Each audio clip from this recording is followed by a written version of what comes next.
Fishing by দীপাঞ্জনে আপনাদেরকে আবারও স্বাগত। দেখতেই পাচ্ছেন বন্ধুরা, এটি একটি পুকুরে মাছ ছাড়া হচ্ছে।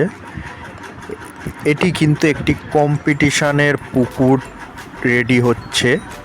এটা কিন্তু কম্পিটিশানের জন্য কিন্তু ভালোই বড় সাইজের মাছ দেওয়া হচ্ছে। আপনারা দেখুন, হয়তো এটা শর্ট ভিডিও, আপনারা হয়তো সেই অনুযায়ী এটাই বুঝতে পারবেন না যে বড় মাছ দেওয়া হলো কি হলো না, বা ছোট মাছ দিচ্ছি কি বড় মাছ দিচ্ছি। এরই লং ভিডিওটি আমার চ্যানেলে রবিবার দিন 12টা থেকে 1টার মধ্যে আপনাদের কাছে আমি উপস্থিত করব। ধন্যবাদ বন্ধুরা। যদি কেউ কম্পিটিশানে বসতে চান তাহলে ওই লং ভিডিওর মাধ্যমে আপনারা সব নিয়মাবলী পেয়ে যাবেন এবং ফোন নাম্বারও পেয়ে যাবেন। সেই অনুযায়ী আপনারা ফোন করে নিতে পারেন। গুড বাই বন্ধুরা।